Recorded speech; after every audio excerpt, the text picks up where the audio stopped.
What's up guys, you're watching Li-Fi TCG. I got a legacy deck profile for you today on the archetype known as Sharkstill. So for the regular followers of my channel, you probably remember that in Legacy I've been playing a different kind of blue-white enchantments based deck based around the interaction between Estrid's Invocation and a lot of enchantments that have come into play effects, specifically like Omen of the Sea and History of Benalia. From now on, I think I'm going to shelve that strategy. I think like the iterations that I made to it did improve it, but overall it just wasn't quite good enough. I think Estrid's Invocation itself is like a very strong card, like legacy level.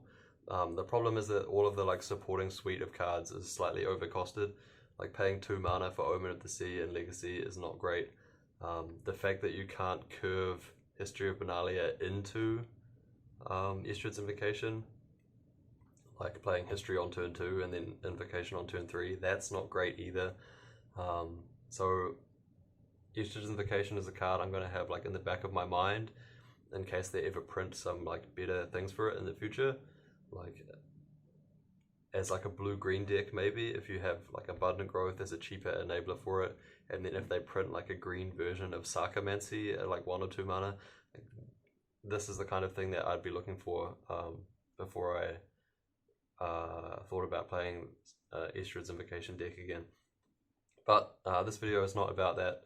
This is about Shark Typhoon. So the reason why I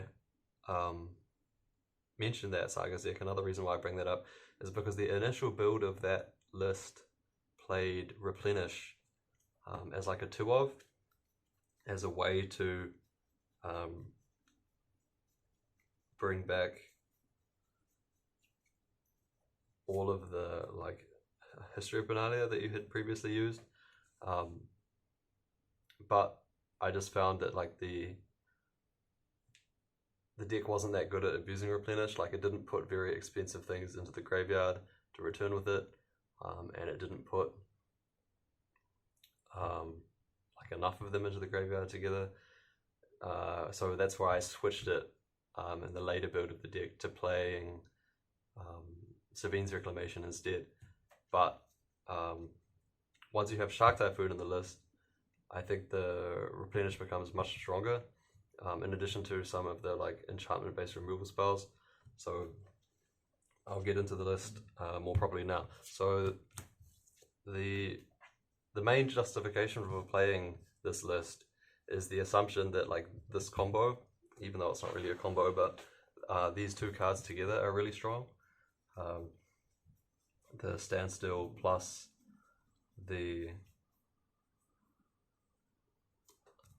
Shark Typhoons. So unfortunately I'm waiting for a few cards to come in the mail, so I haven't got the like full list to show you, but 4 Shark Typhoon and 4 Standstill. So Standstill is a really strong card. A lot of the like blue control decks right now are having a lot of trouble figuring out what card advantage engines they want to play, whether that's Frantic Inventory or like Predict plus Mishra's Bauble, things like that. Like when you think about that, like Predict plus Mishra's Bauble, you're going through like quite a lot of extra effort just to draw 2 cards off your 2 mana spell. Whereas Standstill, like assuming that it's never a downside, is just 2 mana spell that straight away draws 3 cards. So huge upgrade. Otherwise, if you want this effect, you have to start playing things like See the Truth, for example, which needs a lot of extra support to combo with it. Drawing 3 cards for 2 mana is still very strong in Legacy. And then once you play this Standstill, how are you winning? So previously you had to rely on things like Mishra's Factory, which were not very good in your control deck because they made you too vulnerable to Wasteland. Now you have this card instead, Shark Typhoon. So when you cycle it, obviously it doesn't trigger Standstill because you're not casting a spell. Then you can make a big threat and then keep attacking. And then your opponent was either forced to crack the Standstill to deal with the shark, or yeah, it's just a nice combo. And even if your opponent has like turn 1 Delver and your follow-up is turn 2 Standstill. Like normally you wouldn't want to play a Standstill if your opponent had a threat on the board because it would just kill you while you couldn't cast a spell. But now, a few turns later, you can like cycle the Shark Typhoon to block, and then you're fine. So yeah,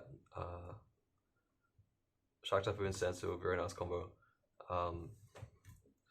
So then, what other cards are we playing? So obviously we're like a Standstill control deck. When we draw 3 cards off it, we want those 3 cards to be cards that can help us win the game, or not lose the game, to put it another way. So we have the 4 best removal spells in the format, 4 Swords to Plowshares. And then we also have the 4 Force of Wills and 2 Force of Negations.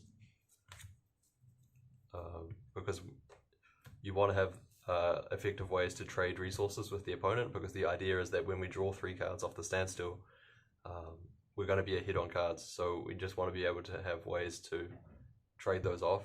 So 6 Forces is pretty good, and then 4 Swords to Plowshares is just the best 1-for-1 removal spell. Another card which I think is really important that not a lot of people are playing is 4 copies of Porphyry Nodes. So most other Legacy decks and even the Standstill decks aren't playing this card. So for those not familiar, it's like the white version of Drop of Honey. At the beginning of the upkeep, at the beginning of your upkeep, you destroy the creature on the battlefield that has the least power, and then at any time, if there's no creatures on the battlefield, you have to sacrifice this. So the reason why this is so good in the list is because of the way that Standstill works. So like I explained before, if your opponent has creatures on the battlefield, then you often don't want to play Standstill, because your only recourse of dealing with those creatures without casting a spell usually is cycling your Shark Typhoon to block. But often either that takes too much mana to do, so you don't have time, or your opponent has more than 1 creature, so you're 2 behind, and that's not going to be a successful plan, things like that. So instead, you just play Porphyry Nodes. So then, even if your opponent has like 1 or 2 creatures, you can just safely follow up the Porphyry Nodes with the Standstill, and then you're in a much more favorable situation. Like, imagine your opponent's turn 1 is they play Delver of Secrets. Your turn 1 is you play this. So now your opponent's in like a really awkward spot. Either they play another creature to try and like race this, which for a deck like Delver is usually not a good plan. They wouldn't want a 2-for-1 themselves. So then they spend their turn 2 not playing a creature because they're trying to dodge this. Then you play the Standstill, and then this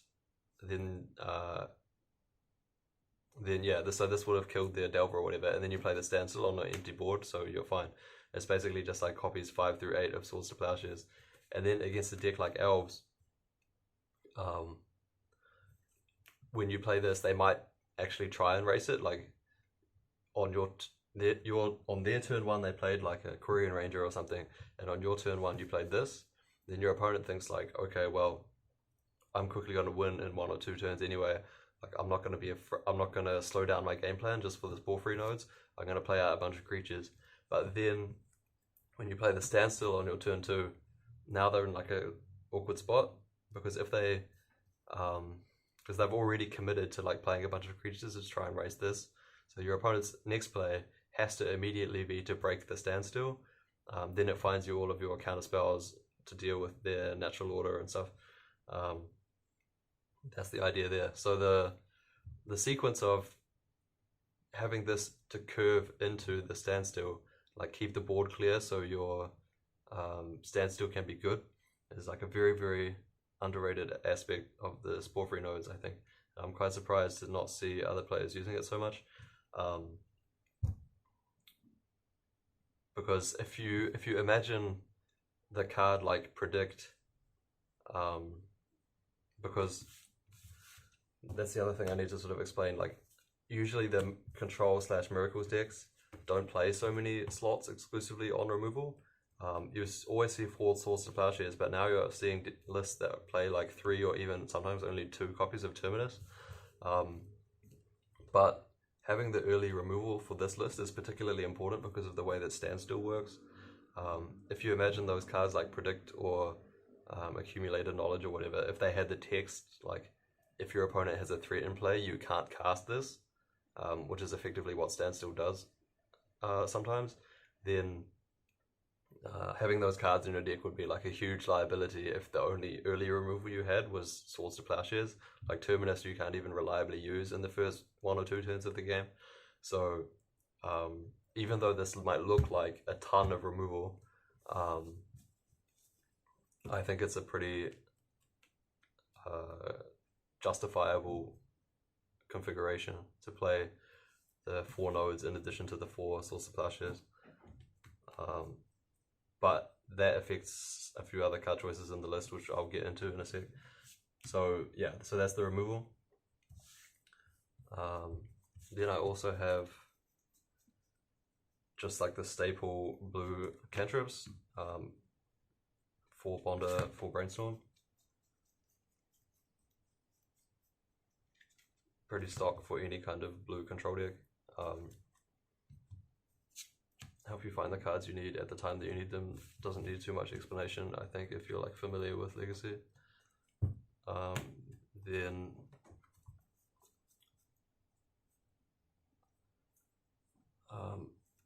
this is an interesting option here, 2 copies of Thirst for Meaning. So this is kind of what I was getting at just before, how like once you play Standstill it makes Porphyry Nodes good, and then like that has the flow on effect of making you include this card. So first of all, like the effect draw 3, like the Thirst for Knowledge kind of card is a card that we've seen in control decks before. Like obviously it doesn't compare directly, but Thirst for Knowledge was restricted in Vintage at one point, which is just the same card as this, but just kind of artifact instead. So yeah, so like this kind of like instant speed divination with upside, because you're looking at 3 new cards, is a pretty solid effect in control decks. In the control decks of the last format, like Pimin or Mark Eric Vogt is his name, I'm not sure if I'm pronouncing that correctly, but one of the better Miracles players was playing like 1 or 2 copies of Archmage's Charm, which you also see a very popular card in Modern, just as like a 3 mana divination option. And of course the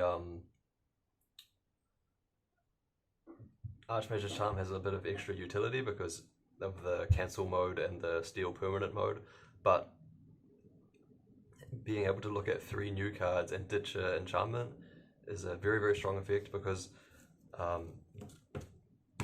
all of your cards are a bit situational. Like, because you do have so much removal in your deck, because you need to enable your Standstill in the matchups where the removal is useful, it means that you have a lot of removal in your deck in a matchup where removal is bad. So versus like Storm, for example, having 4 Porphyry Nodes in addition to your 4 Swords to Plowshares are all like cards that don't do anything. So having this as like extra copies of Brainstorm is very, very strong, just to help you like sculpt your hand better, to get rid of the cards that are bad while keeping the cards that are good. Same deal with Standstill. Like if you're falling behind on the board, then you can't cast this. Like you need to dig to find more removal or interaction. So Thirst for Meaning is also good there to help you ditch your Standstill. If you have like a lot of Shark Typhoon stuck in your hand, you don't want to spend the mana to cycle through the ball, you can just use this instead. It's a more efficient way to convert the cards. So the 2 copies of the Thirst for Meaning I think are really strong. It just helps the deck like flow a bit more smoothly, and it's also just extra sources of card advantage in addition to the standstills, because you are trying to play that kind of game where you draw more cards than the opponent and then you use your 1-for-1 or whatever counterspells removal to deal with all their cards. So having extra like divinations basically in the deck is quite nice. Yeah, so that's that. Then the last few spells. So 2 copies of Replenish. So when I played this in the old version of the Enchantments deck with the Saga and the Estrud's Invocation, I wasn't too impressed with this because I thought it was just a bit too costly and the payoff wasn't there. But the way to think about this card in this list is that it's like Jace the Mind Sculptor. That's the way you have to think about it. It's just like a 4-drop that like has a big impact when you cast it. Of course, Jace the Mind Sculptor doesn't need any setup, right? It just needs 4 mana, you cast it. Has a pretty strong effect all on its own. Whereas this only does something if you have enchantments in the graveyard. But Jace the Mind Sculptor, for example, you need to be able to protect it, whereas you don't need necessarily have to worry about what your opponent has in play. For example, like if you want to just get back some Porphyry Nodes, then that's like a situation where Jace would be bad. It's white, not blue, so it doesn't get pyroblasted, which is very significant in the like post-sideboard games.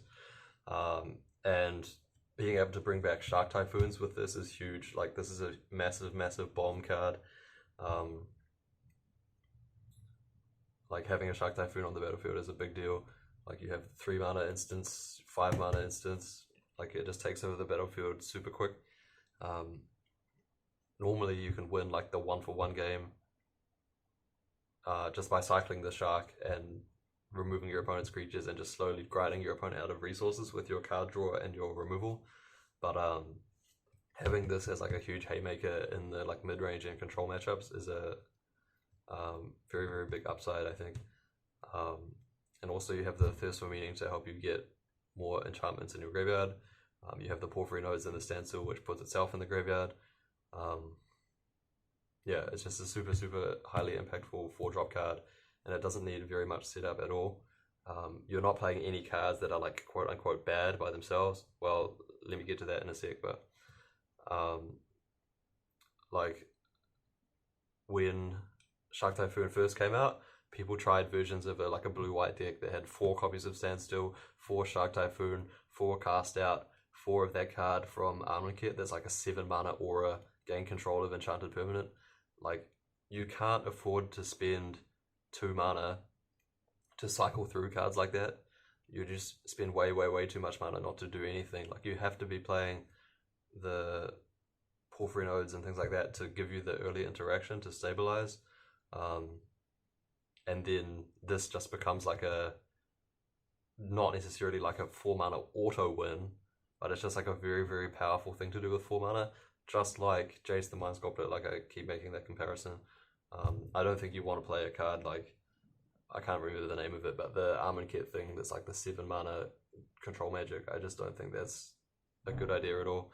Like even paying 2 mana to cast Omen of the Sea felt like too much a lot of the time, and that even lets you scry 2 before you draw a card. Paying 2 mana just to cycle the aura just seems like a waste of time. I don't want to bother with that kind of strategy at all. I don't think it can work. I am playing 2 copies of Cast Out, similarly to how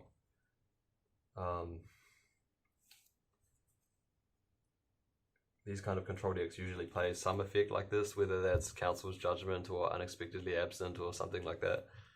Cast Out 4 mana is quite pricey, obviously, for that kind of effect, but it's not too bad.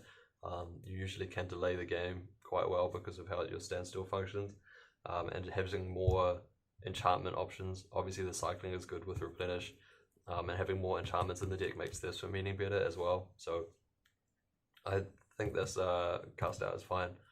I'm pretty happy with that. It's like the one quote-unquote bad card that you're kind of playing to help make Replenish good. But yeah, I think because the cycling cost is only 1 mana, I think that it's fine. Then the last few cards in the deck are like flex slots.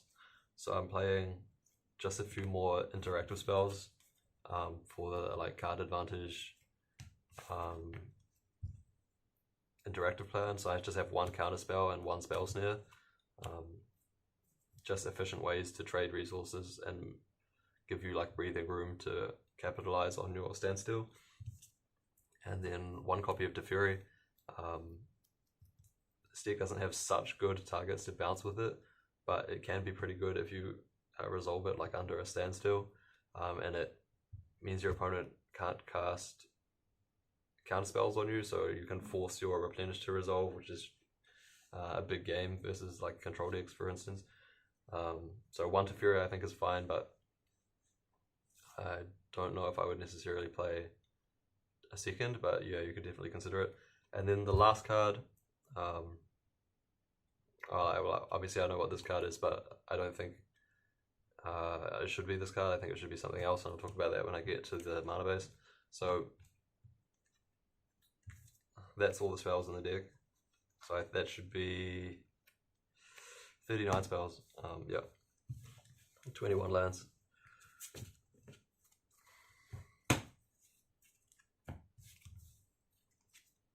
So yeah, those last few cards, I think 1 Teferi is probably correct, but then the Spell Snare and the Counterspell is a little bit flexible. Like I played Dovin's Veto before in those slots as well. Like you have a few different options that are acceptable.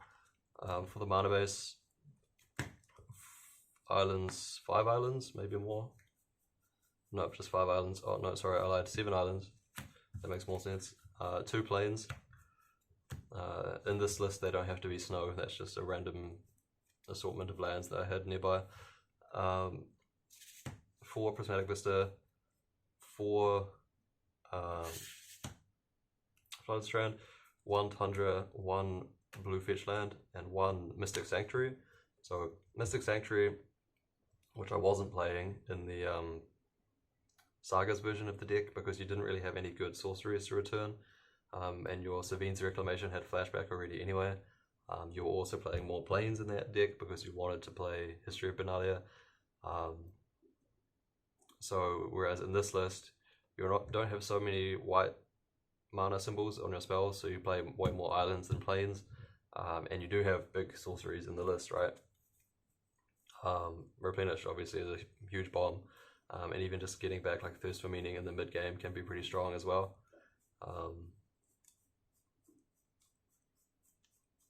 Yeah, so definitely worth being able to like get back a Replenish that was counted in the late game, things like that. It's a pretty powerful thing to be able to do. So yeah, that's the mana base. And this last card was a Detention Sphere that I had before, but I think that's excessive once you consider the 2 cast out already. So what I think this should be is actually Karakas. One of the weaknesses of the card Standstill is Dark Depths. Yeah, so having an extra way to deal with that is pretty nice. And I think having just 1 more land is pretty good as well. So yeah, that's what I would play in that slot instead. So 1 Karakas here, and that means you have 21 lands. And then for the sideboard,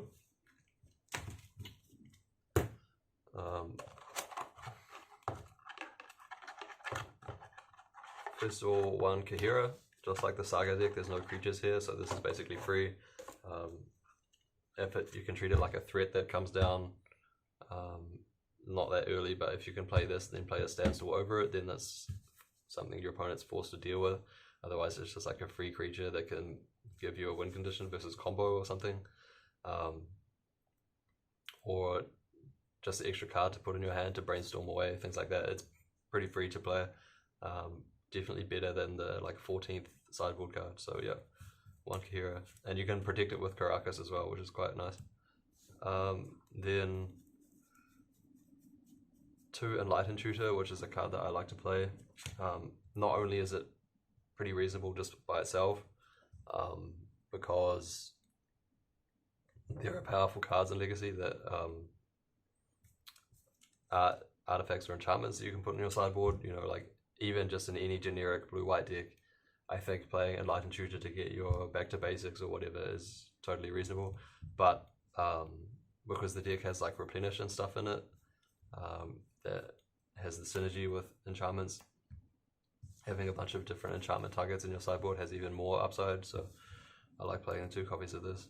So for those cards, you have 1 Pithing Needle, 1 Deafening Silence, 1 Back to Basics, 2 Seal of Cleansing. Seal of Cleansing obviously very good with Replenish. Then a Humility, 2 Rest in Peace,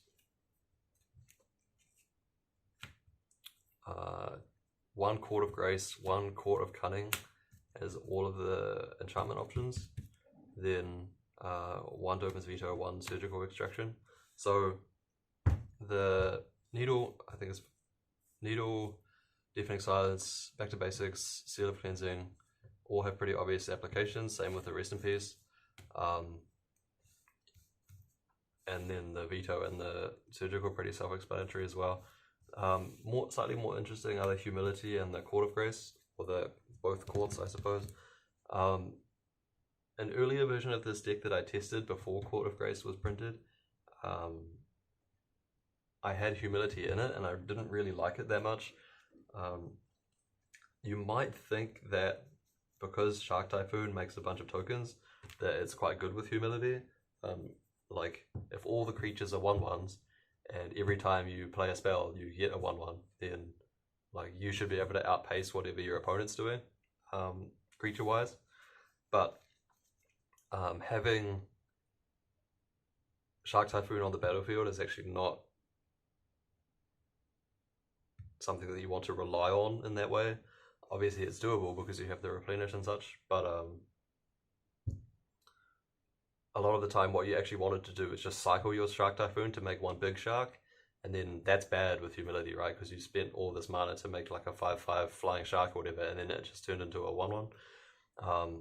So with that in mind, you might prefer as your big anti-creature enchantment instead of Humility to play Moat, because it stops all the ground creatures like elves and goblins and blah blah blah, but it doesn't stop your big flying shark. So that seems sensible, but for example, like the D&T decks all now can kill a Moat with Skyclave very easily. Can't kill this.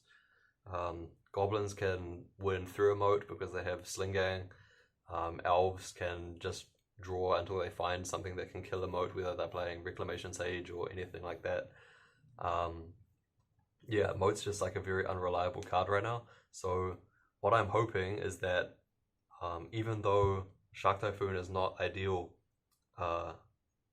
combo with Humility, Court of Grace as a thing that makes tokens and can like dominate the board in those creature matchups, because you have so much creature removal in the form of your like Swords to Plowshares and your Porphyry Nodes and stuff. Against those creature matchups, the idea is hopefully that like you have the Humility to make all your opponent's creatures 1/1s, and you're also boarding in the Court of Grace. So like at minimum you're at least getting a 1/1 every turn as well, and eventually that will allow you to turn the corner. So whether you want to play like 1 Court of Grace, 1 Court of Cunning, because this is very nice as like an alternate win con versus combo, for example. It just gives you a thing that like turn 2 you Enlightened Tutor for it, then turn 3 boom, you have your win condition online, you have a draw engine online, you just have to sit back and protect it and then you'll be fine. But perhaps you'd rather have the extra Court of Grace just to help shore up those matchups where like fighting over the board is a bit more important. That's just what I'm thinking right now. So essential sideboard cards are more like this, and then I think 1 Rest in Peace at least. Then these 4 are more flexible. That's how I would look at that right now, I'm pretty sure. But yeah, so yeah, that's the deck.